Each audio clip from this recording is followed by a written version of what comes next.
말씀 중심에서 무능력의 능력, 무능력의 능력 이라는 제목으로 하나님 말씀 전하겠습니다. 우리 말씀 전하기 전에 우리 옆에 분들과 잠깐 인사할까요? 수고하셨습니다. 애쓰셨습니다. 올 한 해도 이렇게 보내느라고 수고하셨고 또 애쓰셨습니다. 1년의 시간이 훌쩍 지나가서 이제 2018년도 마지막 주일입니다. 시간은 흘러가는 것이기 때문에 하나님이 그렇게 만들어 놓으신 거기 때문에 우리가 시간에 얽매여 아쉬워할 필요가 없습니다. 다만 시간 가는 것을 아까워하지 말고 그 시간을 우리가 얼마나 잘 활용하고 있는가 초점을 맞춰야 될 것 같습니다. 늘 아쉬워하고 후회하는 사람은 내년에도 똑같아요. 그러니까 똑같은 시간을 계속해서 반복해서 사는 거죠. 후회하면 뭔가 새로워지는 것이 있는데 그냥 후회하고 끝나버리거든요. 그러니까 어떻게 이 후회한다고 우리가 바뀌는 거 아닙니다. 이것을 어떻게 우리에게 주어진 이 시간들, 내일을 우리가 알 수 없지 않습니까? 내일은 어떻게 될지 몰라요. 무슨 일이 일어날지 몰라요. 그래서 우리가 항상 오늘을 감사하면서 살아야 될 필요가 있는 거죠. 그래서 늘 똑같은 삶을 반복하지 말고 새롭게 창조하면서 그렇게 사시기를 바랍니다. 바뀌는 것은 세상이 바뀌는 게 아니라 여러분 해가 이렇게 새롭게 뜨고 2019년이 된다고 해서 바뀝니까? 아니에요. 그 해는 어제 떴던 그 해 똑같습니다. 중요한 건 뭐냐면 내가 바뀌고 내가 변화되어야 되는 거죠. 내가 바뀌면 떠오르는 해도 새롭게 보이고 내가 바뀌면 우리 주변 사람들도 새롭게 보입니다. 늘 불평을 달고 사는 사람들 보면 정말 자기가 안 바뀌어요. 자기의 틀 속에 다른 사람들을 자꾸 넣고 보니까 다 문제로 보이는 거예요. 불평과 원망거리밖에 보이지 않는 거죠. 그러니까 내가 변화되고 바뀌는 것이 얼마나 중요한지 모릅니다. 지나온 1년을 우리가 특별하게 보냈습니다. 특별하게 보낸 것은 우리도 잘 알다시피 1년 전에 작년 우리가 11월 27일 날 이 제주 땅에 왔습니다. 삶의 터전을 옮기고 한 번도 살아보지 못한 땅, 우리가 그동안 5년 동안 제주 선교를 통해서 정탐을 하고 또 이곳으로 우리 모두가 선교사라고 하는 마음을 가지고 이 땅에 왔습니다. 지난 1년을 돌아보니까 이 모든 것이 정말 하나님의 은혜였다. 그런 생각밖에 들지 않습니다. 오자마자 돈에 시달리고 또 이 환경, 이 분위기에 시달리고 또 제가 고소당했어요. 고소를 당해서 부동산 실명법 위반으로다가 고소당해서 경찰에 가서 조사도 받고 피의자가 돼서 12월 12일 날 제주경찰서에서 저한테 편지 한 통이 왔어요. 무혐의 처리가 됐다. 이분이 계약을 해놓고 돌려달래 다시 돈을 우리가 그걸 안 사겠다. 그래서 그냥 그렇게 했으면 제가 그럴 수도 있겠다. 사람이라는 게 다 실수할 수 있으니까 하고 돌려줬을 텐데 이 양반이 저한테 협박을 합니다. 이 돈을 돌려주지 않으면 부동산 실명법 위반으로다가 고소하겠다. 그러면서 저를 협박해요. 그래서 돌려주려고 했는데 그 얘기를 들으니까 오기가 생기더라고요. 그래서 한번 고소해보면 해보라고. 고소해보려고 해보라고. 내가 이거 그냥 돌려주려고 했는데 당신 심보가 참 못됐다. 그래서 고소해보면 한번 해볼 테면 해보라.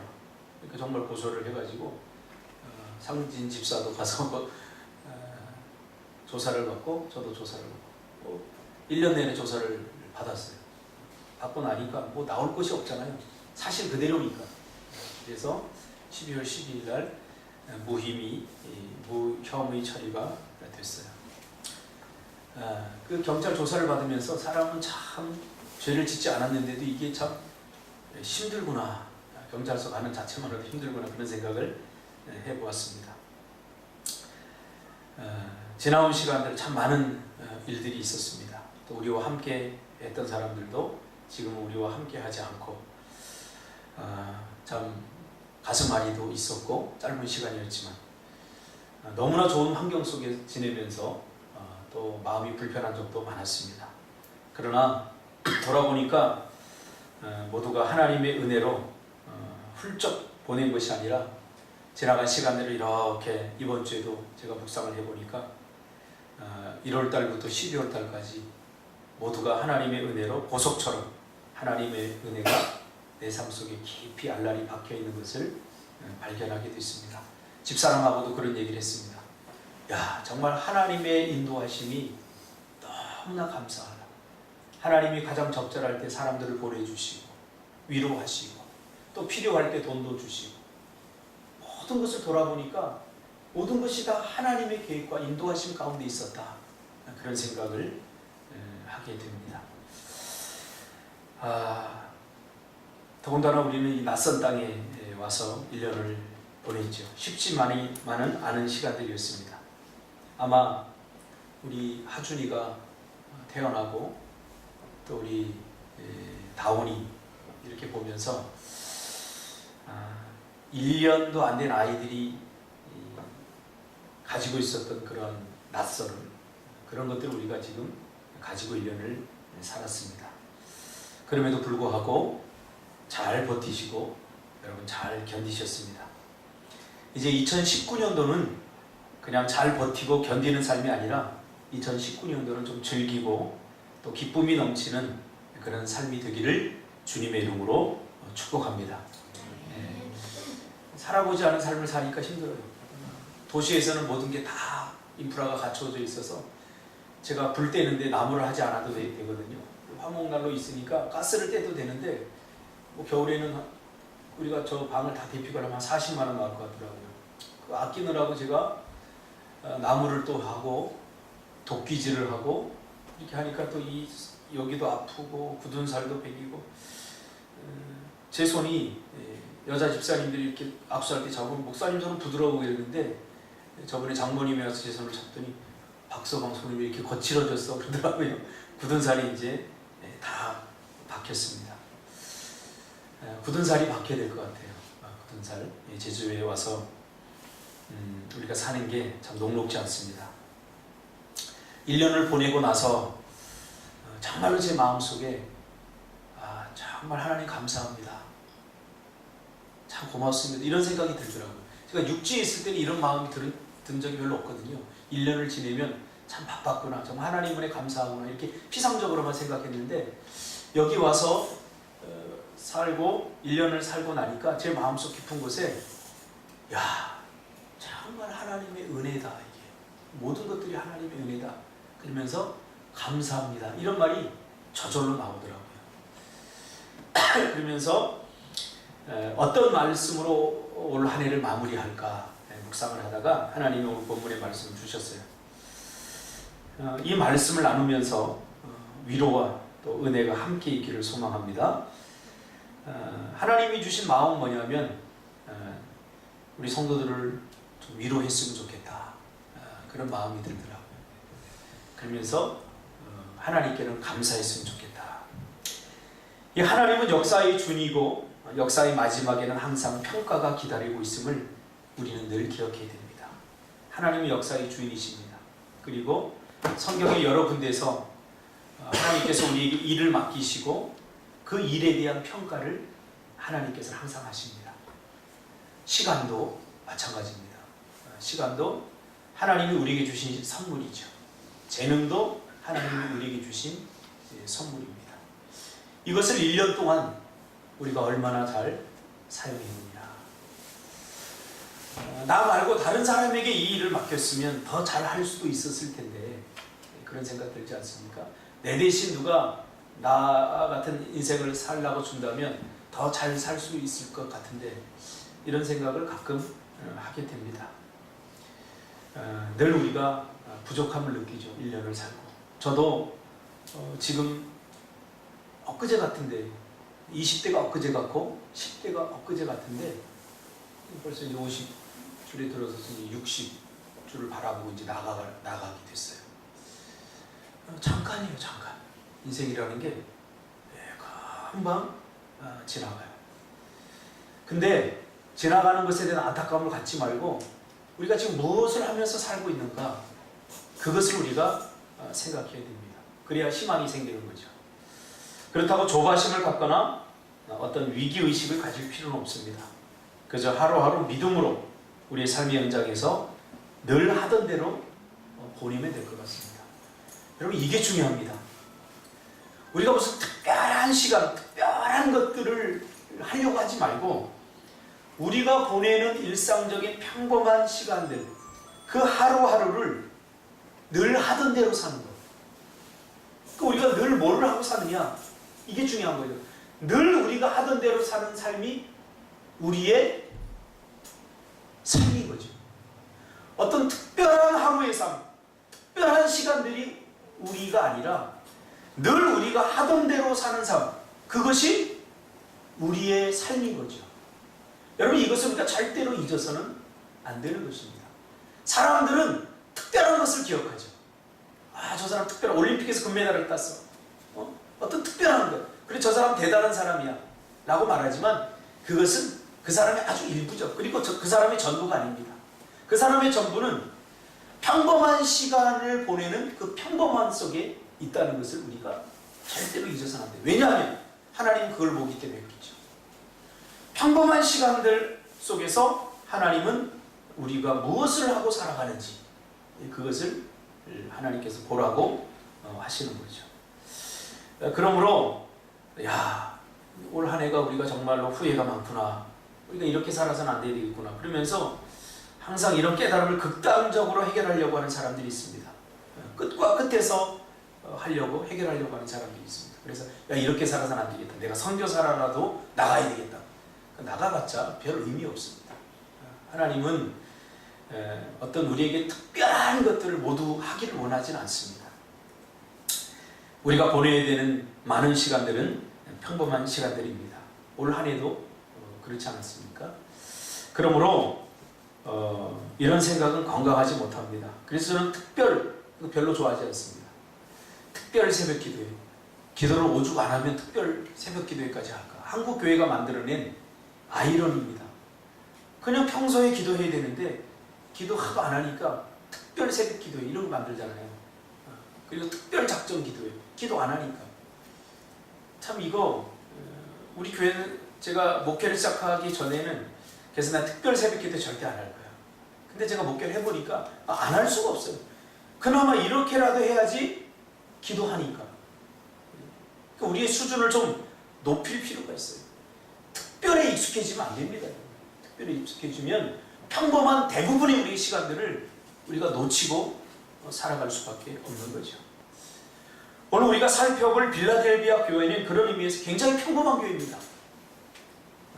오히려 평범 이하의 교회입니다. 소아시아의 7교회 중에 이 빌라델비아 교회는 서머나 교회와 함께 유일하게 칭찬만 들은 교회죠.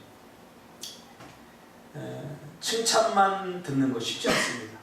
모든 사람이 약점이 있고 부족함이 있기 때문에 책망도 듣게 되는데 이 빌라델비아 교회는 서머나 교회와 함께 하나님으로부터 칭찬만 들은 교회입니다. 그렇게 칭찬만 들을 수 있는 비결의 단서를 오늘 본문 8절에서 우리가 발견할 수 있죠. 결론적으로 말하면 내가 작은 능력을 가지고도 내 말을 지키며 내 말을 배반하지 아니하였다 라고 말하죠. 이것이 비결입니다. 다시 말하면 빌라델비아 교회는 하나님의 말씀을 지키기에는 그렇게 큰 믿음이나 견고한 믿음이 없었는데도 불구하고 말씀에 순종하고 말씀을 잘 지키며 살았다는 거죠. 그러니까 하나님이 특별히 기대했던 교회가 아닙니다. 이 교회는 재정적으로도 그렇고 사람들도 보면 큰 믿음을 가지거나 뭐 큰 일을 할 만한 그러한 교회가 아니에요. 하나님이 기대하지 않았던 교회. 그럼에도 불구하고 이 빌라델비아 교회는 하나님의 말씀을 잘 지키고 순종했다. 그뿐만 아니라 그러기에 믿음이 도전을 받고 삶이 어려워지고 힘들어지면 믿음을 포기할 수 있는데 그렇게 하지도 않았다는 거예요. 쉽게 말하면 이런 거예요. 내가 보니까 저 사람 믿음이 별로 없는 것 같아. 신앙생활도 잘하는 것 같지가 않아. 그랬는데도 1년을 지나오고 보니까 너무나 믿음으로 말씀을 순종하면서 잘 사는 거예요. 기대도 안 했던 사람이. 더군다나 이 정도 어려움이 오고 이 정도 도전을 받으면 저가 믿음 생활을 포기하고 교회를 떠날 수도 있는데 그렇게 하나님의 말씀을 배반하지도 않고 잘 믿음 안에서 성장했다. 이 교회가 바로 빌라델비아 교회죠. 한마디로 하나님이 그렇게 기대하지 않았는데도 기대 이상의 열매를 가져다 준 교회가 바로 빌라델비아 교회입니다. 저는 오늘 이 본문을 보면서 어떻게 이렇게 강하지도 않고 능력이 없는 빌라델비아 교회가 그렇게 기대 이상의 삶을 살아드릴 수 있었는가 묵상하면서 그 비결을 한번 우리가 함께 나누려고 합니다. 여러분, 너무 특별한 사람이 되려고 하지 마세요. 우상 영웅이 되려고 하지 마세요. 한국 사회가 자본주의 지지율이 높기 때문에 자꾸 우리를 경쟁 속으로 이렇게 밀어넣지 않습니까? 그래서 돈 많이 번 사람 성공한 사람이다. 이런 공식을 자꾸 만들어요. 우리 자꾸 버려야 돼요, 여러분. 돈 많이 번 사람이 성공한 사람 아닙니다, 여러분. 우리가 반드시 기억해야 됩니다. 그렇게 자꾸 우리를 이렇게 몰아세우는 데는 이유가 있어요. 뭐냐면 죄 때문에 그래요. 죄의 특징이 있습니다. 죄는 자꾸 경쟁하도록 우리를 부추깁니다.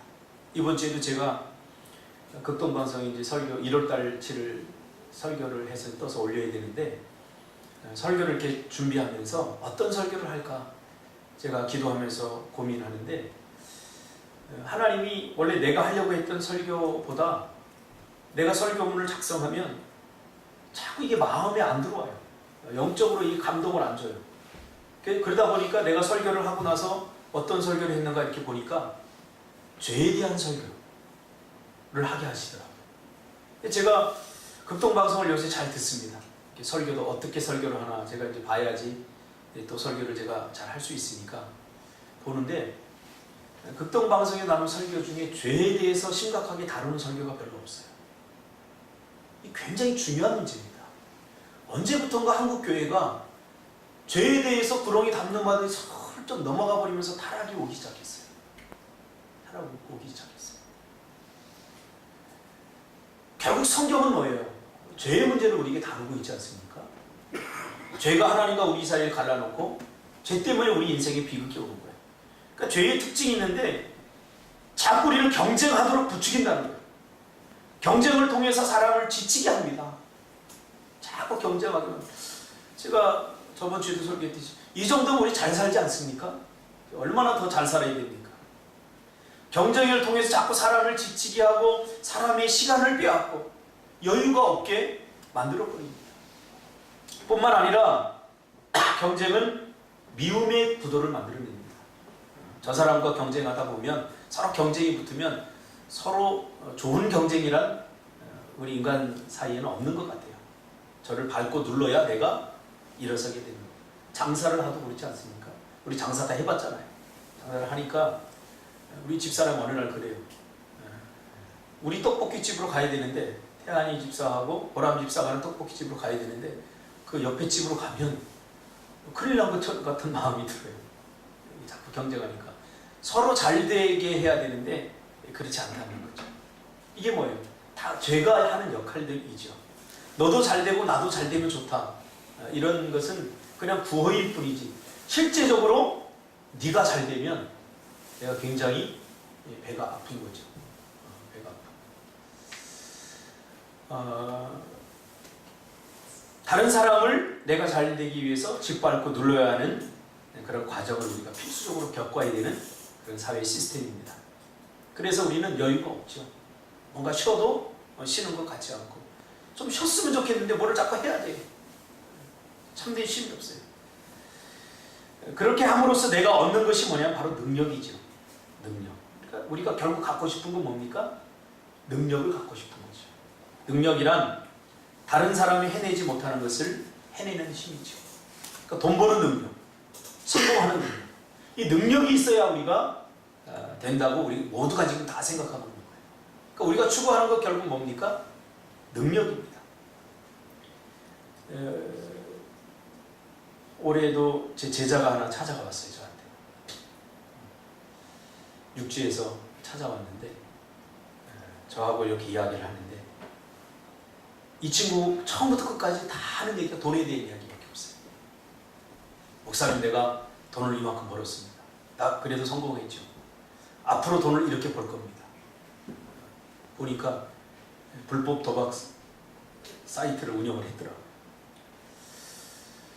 근데 목사님, 제가 조금 힘들어요. 이거 불법 도박 사이트를 운영해서 돈을 버니까 좀 힘들어요.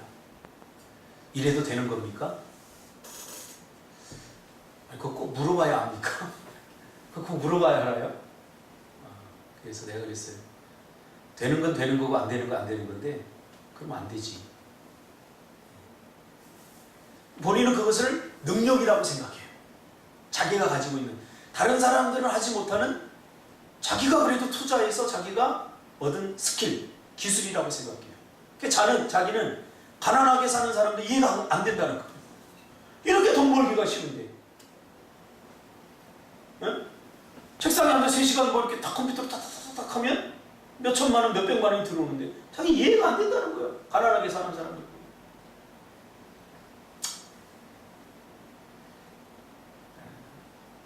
그래서 사람들은 능력이 있다는 말 듣기를 좋아합니다. 이 친구가 나중에 보니까 저한테 그런 말을 듣고 싶어 하더라고요. 야, 너 성공했네? 너 참 능력 있다. 이 말을 듣고 싶어 하더라고요. 그래서 제가 그런 말을 안 했어요. 그렇게 살면 안 돼라고 말했지. 그렇게 살면 안 돼. 인생은 끝까지 가봐야 돼. 인생의 어느 한 시점을 보고 성공했다라고 말하는 게 아니라 인생은 죽을 때 결정이 되는 거야. 내가 어떻게 살았는지. 죽을 때 결정이 돼요. 그래서 잘 살아야 돼. 잘 살아야 돼. 잘 못 알아들은 것 같아요. 지금도 제가 카톡을 보면 이상한 뻘짓을 하고 있어요.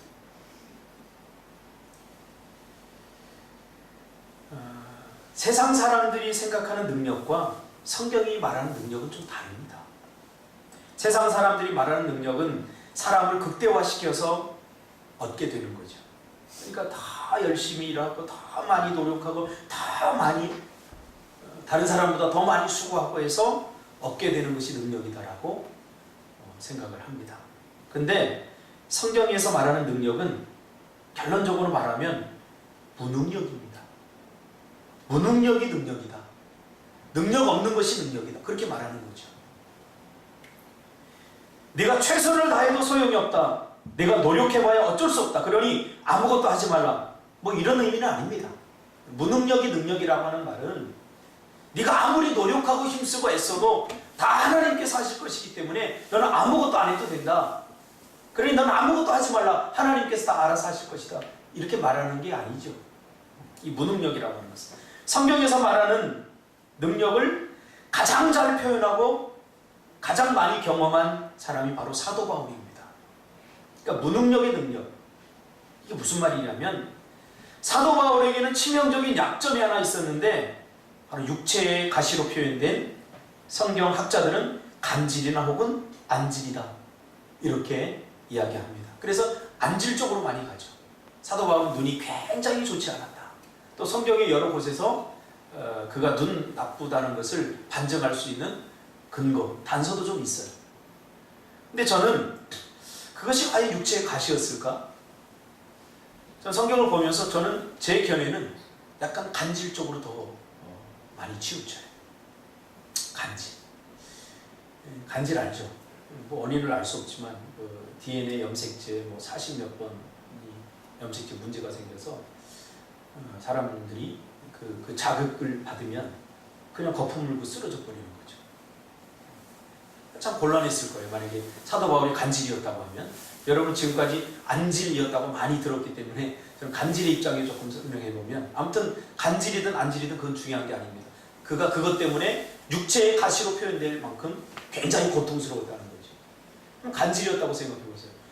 복음을 막 전하는데 간질은요 절대로 사람 피곤하면 안 됩니다.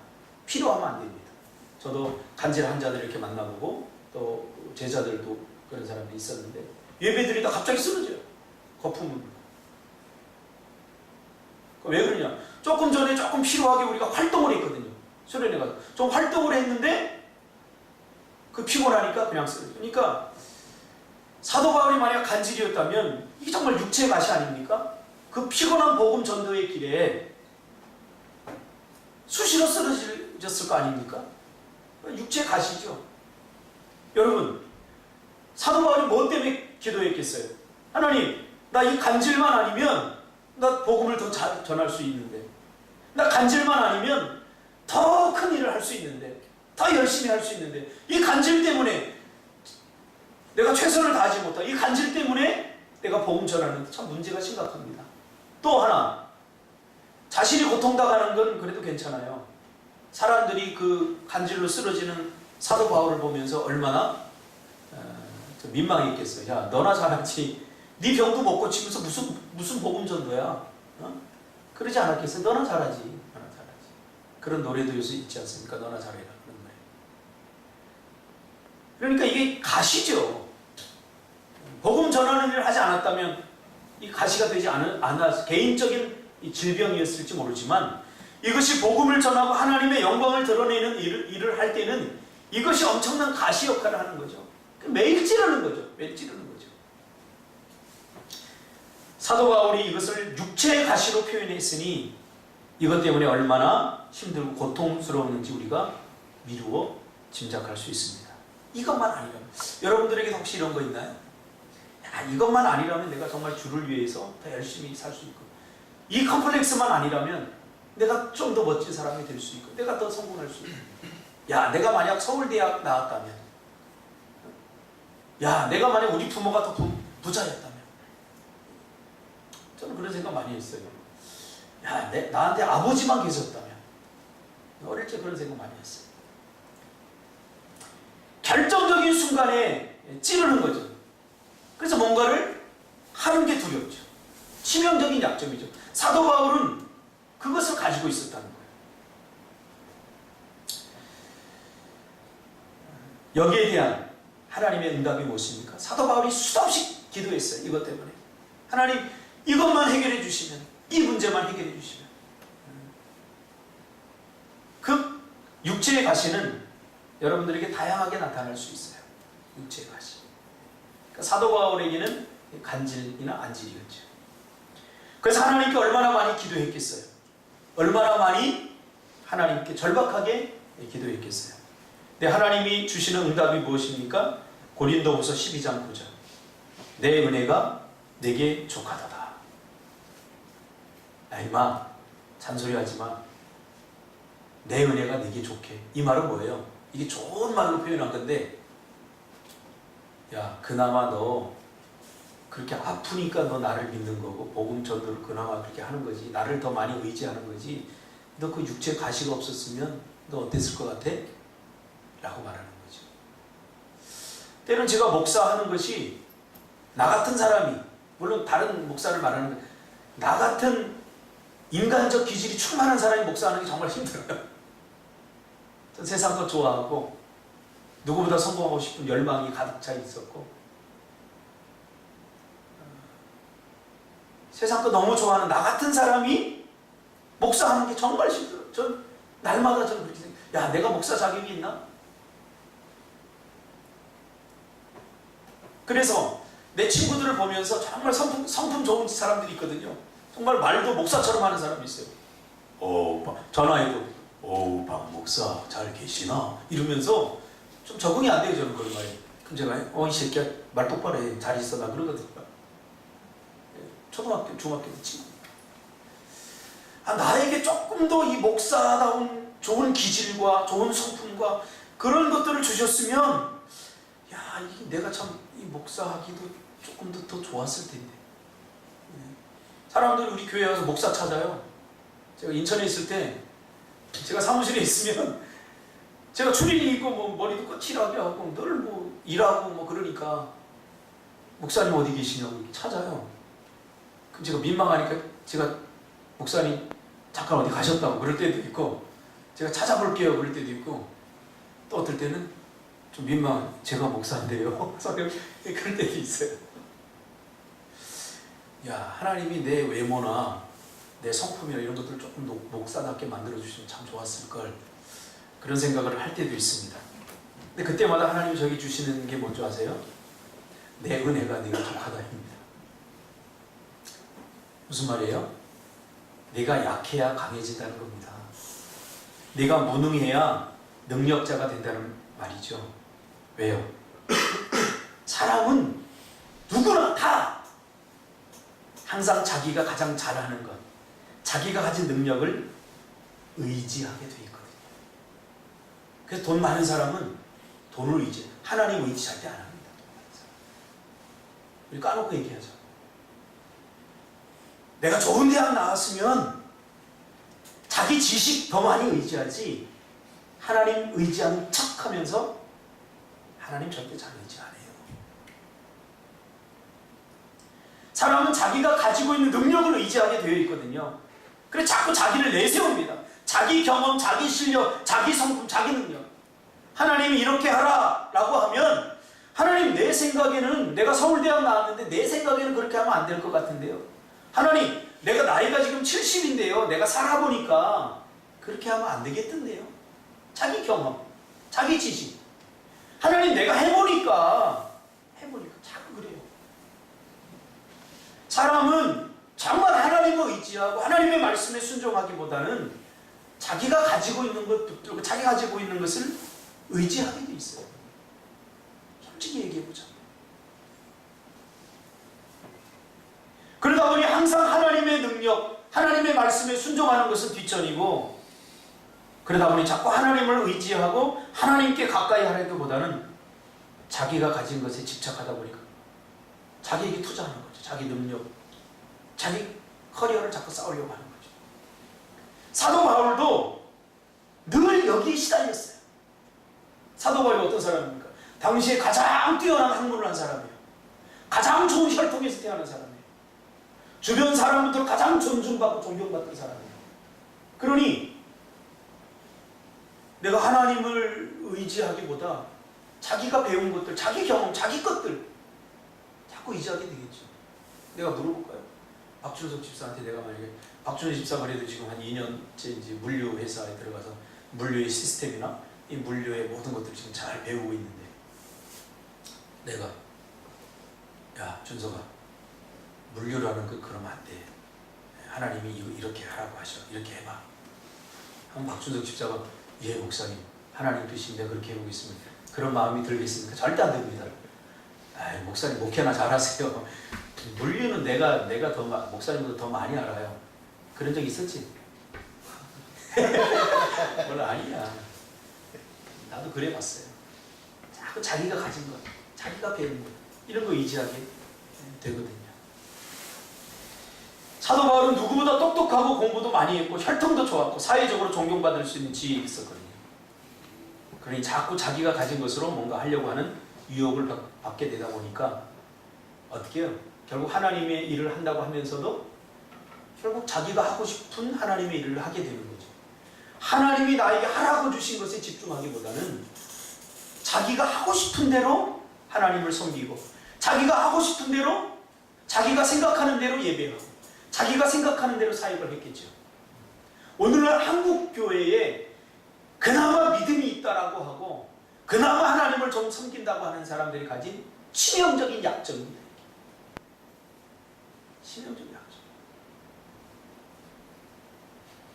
정말 하나님을 의지하는 것 같은데 그 중심에는 결국은 하나님은 썩어야 썩어. 메인이 누가? 나야, 나. 내가 하나님 이런 계획을 갖고 내가 이런 일을 하겠습니다. 그러니까 하나님 나를 잘 도와주세요. 하나님을 썸으로 밀어내고 자기가 메인이 돼버리는 거예요. 이게 한국 교회와 한국 교회 성도들, 저를 비롯한 치명적 문제 아닙니까?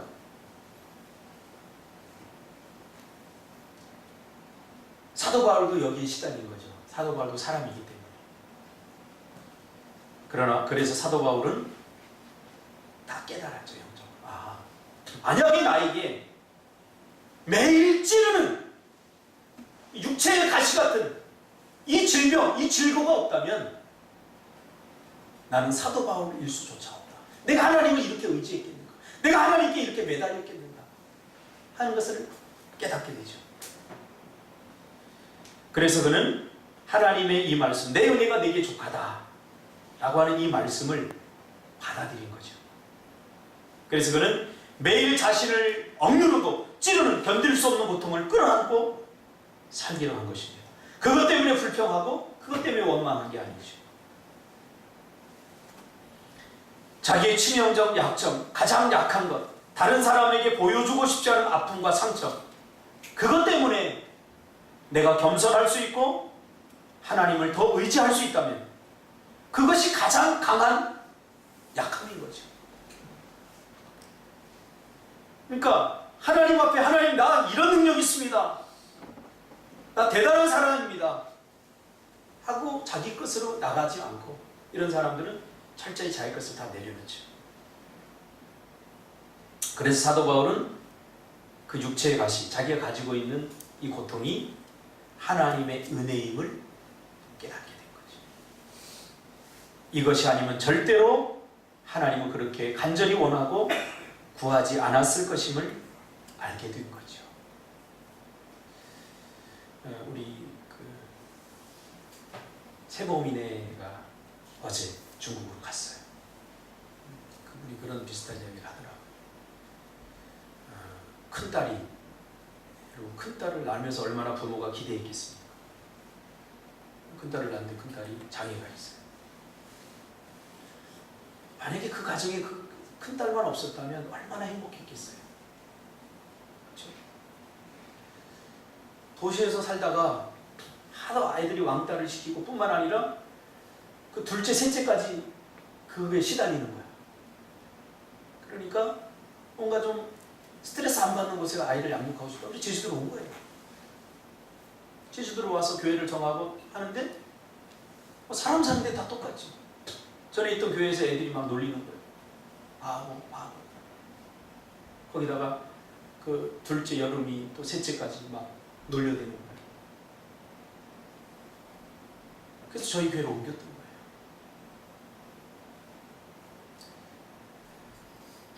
세상 어디를 가도 그렇지 않겠어요? 다 죄인들인데 우리가.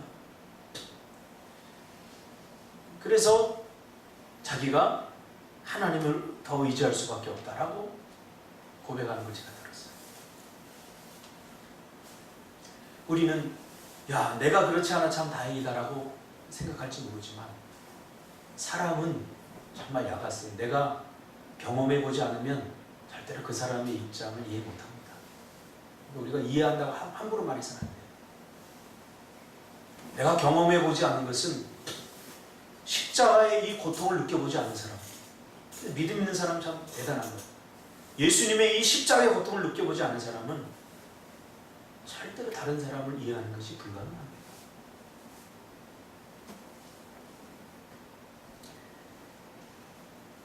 그래서 사도 바울은 고린도후서 12장 9절에서 그러므로 내가 그리스도를 위하여 약한 것들과 능력과 궁핍과 박해와 곤고를 기뻐하노니 이는 내가 약할 때 강함이라.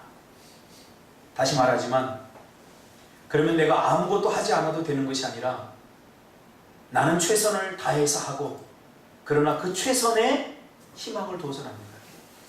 내가 최선을 다했기 때문에 반드시 잘 될 거야. 내가 최선을 다했기 때문에 그 최선 다한 것이 답이 아니라는 거예요. 내가 최선을 다하고도 하나님의 은혜를 구해야 되는 거죠. 다윗이 골리앗 앞에 선 것은 자신이 물맷돌을 잘 던지기 때문에 내가 이 물맷돌을 던져서 다윗을 반드시 때려잡을 수 있어 라고 하는 인간적 확신 때문에 그 앞에 선 것이 아닙니다. 성경 기자는 뭐라고 그래요? 그가 하나님이 평소에 짐승들로부터 자기를 지키시고 보호해 주었다라는 것이 먼저 전제가 되죠. 그렇죠? 그러면서 저 골리앗도 짐승이야. 짐승이나 다름없어. 나에게는. 왜? 하나님을 모욕하고 하나님의 백성들을 모욕하기 때문에 이 인간은 짐승 이하의 수준이라는 거예요. 근데 짐승 잡으러 간다. 그러니까 물맷돌을 들고 나갔던 거예요. 그러니까 내가 물맷돌을 잘 잘 던져서 저 골리앗을 쓰러뜨릴 거야가 아니라 하나님은 어떤 순간에도 나를 지키시고 보호하시고 인도해 주신 분이기 때문에 나간 거죠. 그렇다고 해서 골리앗이 물맷돌을 안 들고 나갔습니까? 아닙니다. 그는 평소에 하나님의 도우심 가운데 이 물맷돌을 던지면 저 짐승들로부터 하나님 나를 구원해 주셨던 경험이 있었기 때문에 물맷돌을 들고 나가지만 물맷돌을 의지하지는 않았던 거예요. 이 비교를 우리가 빨리 깨달아야 돼요. 하나님의 은혜가 먼저지 내가 가지고 있는 학력이나 내가 가지고 있는 능력이나 내가 가지고 있는 어떤 것이 아니라는 거예요. 학력의 물맷돌을 들되 그것을 의지하지 말라는 거예요. 물질의 물맷돌을 들되 그것을 의지하지 말라는 거예요. 어떻게 사람이 정확히 물맷돌을 던지니까 여기에 가서 딱 꽂힙니까? 이게 확률적으로 골리앗이 썼던 갑옷은 여기를 이렇게 가릴 수 있는 갑옷이었거든요. 이렇게 정확히 꽂혔어요. 그럼 골리앗이 방심한 틈으로 이렇게 고개를 들던 거 방심할 틈을 타서 거기 들어갔겠죠. 이게 우연입니까? 절대 그렇지 않죠. 그래서 내가 능력이 있다고 내가 뭐 가진 것들 자꾸 그것들 때문에 하나님이 일하지 못할 때가 참 많습니다. 내가 자꾸 주인이 되고 내가 뭔가를 이끌려고 하지 말고 그저 하나님께서 일할 수 있도록 자신을 철저히 낮추고 하나님의 도우심을 구해야 됩니다. 그러니까 요즘 드는 생각이 최고의 교만은 뭐냐면 못하겠습니다. 못하겠어요. 지가 뭔데 못하겠다고. 하나님이 하시겠다니까. 그러니까 너는 물맷돌을 들고 나가기만 하면 되는데 물맷돌을 들고 나가지 못하겠다는 거예요. 왜 못하겠다라고 하는 말이 나오냐면 내가 하려고 하니까 못하겠다는 말이 나와요. 제가 미얀마 선교 처음 할 때 그랬어요. 미얀마 선교를 처음 하나님께서 저에게 감동을 주셔서 미얀마 선교를 처음 하려고 하는데 자꾸 하나님이 이 마음을 주셔서 제가 못하겠습니다. 하나님께서 못하겠어요. 그때 하나님께 저에게 주신 마음이 뭐냐면 네가 뭔데 못하겠다고. 네가 지금까지 한 게 뭐가 있는데 다 하나님이 하신 거예요. 하나님이 전부 다 하신 거예요. 지금도 그래요. 그래서 제가 첫 해, 둘째 해까지 해외 선교에 제가 관여하다가 이젠 스케줄 짜는 걸 모든 걸 다 내려놨어요. 제가. 지금도 김명균 집사가 하는데 나는 어떤 호텔에 어디서 묵고 뭐 하는지 몰라요. 집사람이 자꾸 나한테 물어봐요. 이번에 어디 호텔에 묵고 어디에 가? 나 몰라.